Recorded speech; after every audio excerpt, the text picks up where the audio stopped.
Well, hello, everybody. Welcome back to the channel. Today, we have a very, very special guest. Um, this is a person that's been on my team. I think you were like 8 or 9, weren't you? Or Yeah. I eight think or I nine started years in old. weights. So, but the one thing about Cassidy that the one word that always comes to mind is joy. We had a lot of fun. Yes, Always. At we every did. practice, at every game, it was Oh, just a lot of fun. So yeah. that's what Cassidy will be remembered for. Oh, She's always been like that. So but Cassidy, she's done a lot of great things after she left my team. I don't know if it was my fault or or somebody else's fault, but after she left my team, she accomplished a lot. So Cassidy, tell us a little bit about kind of where you are now and and give us an idea kind of where have you played, the highest level you played, so that way people can start to know who Cassidy is. yeah. Thank you for those words, Chuck. That's so sweet to hear. I think that, like, honestly, in all my soccer career, my best memories were from being on your team. We had the most fun, like you said. It was just like the best environment ever to learn. And I wish I would have been able to be on it for longer, and into older ages. So thank you for that. But as far as soccer experience goes, I started obviously with you. I played up through my senior year of high school, played, varsity club at a really high level. And then I went on to play college, played for 4 years of college in What school Dallas. did And you then what school did you go to? I went to Texas Women's University. It's like a D2 school in Dallas. And then after that, I started playing on the Paralympic team it's one of the US soccer extended national teams. So yeah, it's been really awesome. No, that's great. Thank you. What do you feel, for example, when you sit back and you think about it now, do you feel that you've hit all the goals that you've set as far as soccer, as far as playing at the highest level? Do you have any more goals, or do you think, hey, this is it? Honestly, I think just like who I am, I don't feel ever really super content. I think that, like, obviously, like with the national team, you never know when you're going to get called back or if you're going to get called back. So Right, right, there's a lot of like insecurity there. It's like, this could be my last camp if I don't perform well, or if they decide that someone's a better fit, or, you never know. It could be anything. So anytime you go to a camp or game, it could be your last. And so that makes me feel like, pretty uneasy. I think that, like, I have a lot of goals as far as like more so my role on the team, like, leadership wise. Like, I want to be the best leader I can be, and try to help bring in younger talent to help develop them as well, so the team continues growing, because obviously, like, Paralympics is like, it's big, but it's not as big as able-bodied sports. So right, that's like what I feel a little bit more inclined to focus on than like the actual soccer, is like, how many kids can we give an opportunity with this team? right. And how long you been on on the Paralympic team now? I think that this will be my third year. 2021, 22. Yeah, this is my third year. I started January of 2021. So it's been Okay. a while now, which is crazy. Yeah, it goes by fast.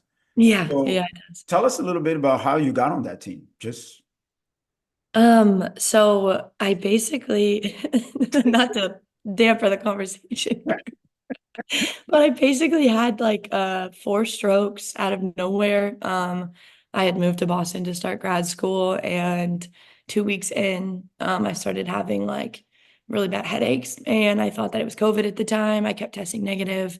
And then I had one like massive stroke, and I slept through the night. And then I slept till 5 p.m. And my partner at the time was worried and kept checking on me and calling my mom. And so my mom eventually was like, wake her up. And when they woke me up, I was like talking about why my dog was in the freezer and why the toaster was flying and like all crazy things. And it ended up being a stroke. So I guess it was because I had a hole in my heart my whole life. I was just born with it. They're actually like pretty common. It's like 1 in 4 people have this hole, I guess. But the blood clots were caused by either, at the time I was on a birth control medication, or they thought maybe it could be from the COVID vaccine. They're not really sure. But Mhm. yeah, so that's what qualified me for the team. And my college teammate at the time, saw US Soccer had posted about the Paralympic team and said that one of the qualifying conditions was a stroke. And so I wasn't really great at reading at the time because of the strokes. And so she sent in my information, and the coaches ended up inviting me to a tryout camp, and that's kind of where things took off. Wow. Wow. That's a lot of stuff. You know, a lot of times I found out that sometimes kids have different situations on the field. Yeah. Either at a young age they're not performing or they're not working hard enough. And sometimes as parents and coaches, we think, wow, you know, why aren't they working hard enough? We can't figure Yeah. it out. And a lot of times it's a medical situation, but a lot of Totally. times it's not uncovered because the kids can't really express that. So that's a 100%. big thing. Yeah. No, totally. And me and my mom talk about it all the time. My mom's like sick about it because she's like, God, like I knew something was wrong. Like, obviously, I don't know if you remember, but like I couldn't run for longer than like 15 seconds. Like Yeah. at 8, like everyone can run at 8, you know? And so my mom said she like feels really bad because she knew something was wrong. But when she took me to the doctor, they told me it was asthma. Yeah. So no, it's a bummer, but I think that if we like actually intentionally, not my mom because my mom did, but if parents took their kids, complaints seriously, maybe these things wouldn't happen quite as often. Oh, yeah. So I've had that happen too. They had to do, there was a girl that I was training. She had to do a blood test basically to find out exactly what was going on. Because a lot of times when they do physicals, for the younger kids, they don't take blood, they don't draw blood. Totally. They just tap them back and forth and then, they Oh, send them geez. on their way. So Yeah, that's yeah, how it yeah, works. yeah. Oh, geez. Yeah, I hope that she figured out what was going on because sometimes even a blood test isn't enough, if they don't know Right, what they're looking right, for, it's like so difficult to know. right. So tell me a little bit about how you felt that your parents helped you during this period of time, just in soccer, since the day you started. What are some of the things you felt that your parents did that helped you? I think for my mom, specifically, my mom was just always 1000% supportive. Like, it didn't matter if I had the worst game of my life or the best game of my life. My mom was just like happy to be there, excited to see me after. Which I'm sure you remember my mom. Yeah, for sure. Yeah, she's like sunshine. Yep, So yeah, having that, I think, consistent person of like who cares? It's just a game. You're literally kicking a ball in a net was like really awesome for me. It like kind of balanced out my own. I was a difficult judge of myself. And then also my dad was a pretty tough critic. Speaking on the positive side, I think that like, yes, my dad was a tough critic, but I always knew that he cared about right, my right. success. And I think that like obviously there was some value in that, but it was also like very difficult. I think he was pretty intense. And like I said, like had really high standards. So it helped me in some ways, but I think it hindered me in others. Okay. Do you feel do you feel like there's some things you didn't get to do because you were so focused on soccer? Honestly, maybe I'm like crazy, but no. Like honestly, no, maybe my siblings would feel differently, but like there was tons of things I didn't get to do because of soccer, but it honestly never felt like like a disappointment to me. Like Right. every game I had on the weekends, like I did not stop talking about it for the whole week. Like I was so excited. And that's something that I'm like lucky in. Like I've always just like literally loved the game. So I really never felt like I was missing out. Yeah, there's a lot of people feel differently about that. Totally. I never thought about that either. I just Really. because I played a lot of sports. I went from one season to another season to another season. Yeah, I never really thought about it, because some people totally. there's people that actually stop and they think, wow, I could be doing something else. Yes, So you have that, but there's that effect. But totally. No, I which coach oh sorry, go ahead. which coach do you feel like over the years that you've learned the most from? Gosh, I think it's tough because I've learned from all of my coaches in different ways, like Right, right, negatively, positively, but I think that the most impactful, honestly, like would probably be you and Sean. I learned one, how to have fun, how to enjoy the game. I learned like all of the very basic things that I needed to go really far. Like I still like things that I use are still things that you taught me. Like you always used to say, for me to know where I was going before I got it. Like that was always something like know where you're gonna pass before you get it. And that's something that I still say to this day and I still use when I'm coaching my kids. So that of course, and then obviously like just the mentorship and guidance. And I know that you really believed in me as a player. Like you were, I think to this day, probably the most supportive and had the most belief in my potential. To this day, I'd say you're still the most impactful in that aspect. And then Sean, of course, took me, from 11 or 12 and coached me all the way through to my senior year. So, a lot of what I know came from him as well. So both of you guys, I'm crazy grateful for, and I wish I would have had coaches like you guys when I went on to college, but not everyone gets that lucky. Well, yeah, Sean is a really good coach, and Sean and I Yeah. we go back a long ways. I mean, Yeah. way back. Yeah. Um, Soccer's and stuff, right? yeah, Yeah, we played together there for a little bit, and we've known each other, at a young age. So we've known each other for a totally. long time. Oh, that's awesome. What do you want? What do you want people to know about the process you've gone through? In other words, from a youth player to a high school to a college player, and now to playing on the Olympic team. What do you want people? What do you want the kids to know? What do you want the parents to know? Because I think the kids need to know one thing, and then the parents need to know some other things. The parents need to Yeah. know how to proceed. So everybody needs something a little bit different. But once you've gone through the process, you can actually explain it to both groups. Yeah. Yeah.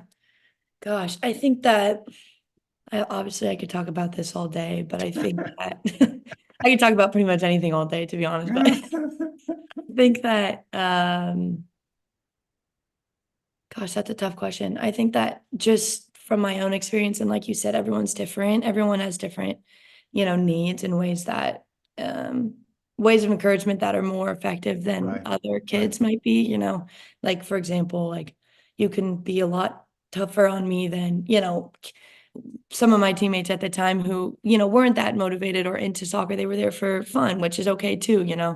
But I think that looking back, I think the most important thing is just unconditional support, right, support that doesn't waver or change based on how well you're performing or whether you're enjoying soccer at that time, because obviously everyone goes through stages. I think that it's so important to not have to worry about coming off the field and your parents being disappointed in your performance, because right, obviously everyone has good games, everyone has bad games, but the reality is that if you're worried about what your parents are going to say, or the godforsaken drive home from the bad game, or even sometimes the good game that they decided was bad, worrying about that impacted my play personally. And I think that I could have potentially been a very different player if I had not had to worry about, disappointing somebody. So that would be my biggest thing, just unconditional support. Honestly, my mom was like the perfect example for me. And so I'm grateful in that way. It didn't matter what happened. And of course, she didn't know soccer. And maybe if she would have known soccer, it would have looked different. But I saw right. her, do the same thing for my sister who danced, and my mom was a dancer. So it was just unwavering support, unwavering love. At the end of the day, it's just a game, it's just a sport. And that was really helpful for me. And yeah, that's great. And the parents, they mean well. Yeah, They really 100%. do. Um, I know that my whole channel, we talk about parents, we talk about their behavior. I've got a whole audio tape based on based on the car ride, Oh because my that's a God. huge deal, right? Yes. Because the kids, they cringe. You have these quiet parents on the field. They never say anything. They Yes. don't say anything. So the coach thinks, wow, they're really good. Then they get in the car, and then everything changes. Godzilla comes out right then. So, but they do mean well, and that's why I do all these things to help to educate them, so that way they can take their passion and the Totally. time they spend with the kids in a different direction, right? Making it 100%. productive, making it a long term, looking at it as a big picture as opposed to just today, So looking at it like Yeah. that. Um, 100%. No, I think that that's awesome, because I think a lot of parents don't even know what to do with their, right, passion. Like, every parent I've ever known who has been so negative in soccer situations, like they adore their kid, right? They're there at every game, they're excited for them, but they just don't know how to, have that relationship in that way. So I think it's awesome what you're doing. Yeah. Where do you feel most of your development came from? For example, I don't know. I trained you. I didn't train you privately. So there's a lot of Yeah. people I only train privately. They've never been on my team. And then you're different, right? You've been on my team.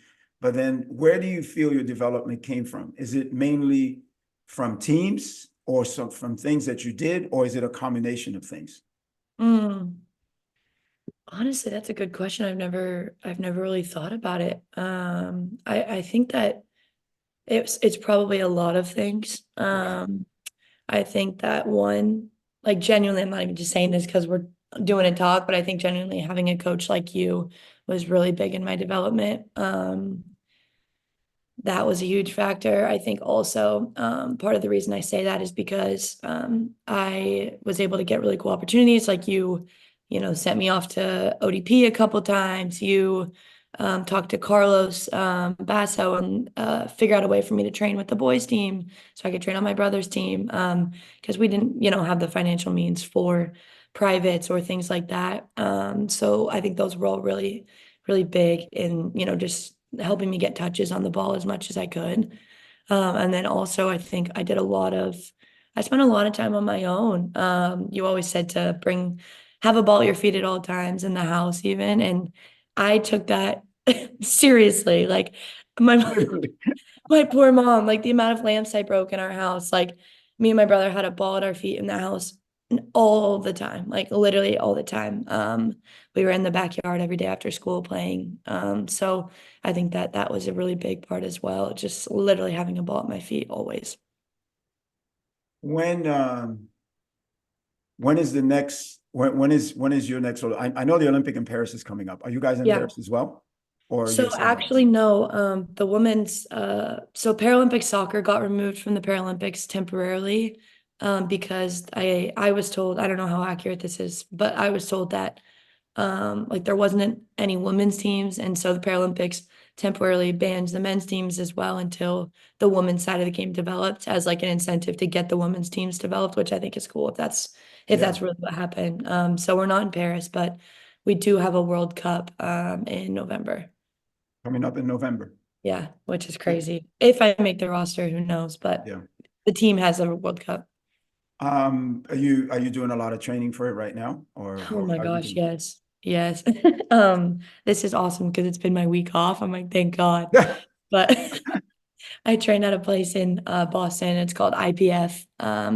It's awesome. It's intense as heck. Speaking of coaches, my coach is awesome, but really intense. So it's been good. Sammy was trains there, Olivia Wingate, a bunch of NWSL girls. So it's been really awesome training. But I train like 6 days a week right now. Wow, Yeah. that's fantastic.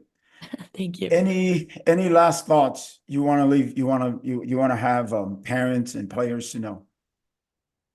Gosh, last thoughts. I think maybe something that I could have really used as a kid from a parent was a conversation from the passionate parent, we can call it that, about, maybe how does the way that I'm parenting you in soccer affect your playing? Is it impacting you off the field? Is it impacting you on the field? And, what can I do to, help you feel more supported? I think that like having a conversation like that, because I think a lot of times parents don't even realize they get so caught up and kids don't, you know, kids aren't going to be the one to initiate that conversation because they Yeah, don't know any yeah. different. They don't know any better. That's all they know is the way that their parent has parented them. So I think that, parents initiating the conversation could be really powerful. No, I think that's great. I think that's a very, very good point. Thank you. I forgot to put that in my book. I should have done Maybe you can redact it later. that.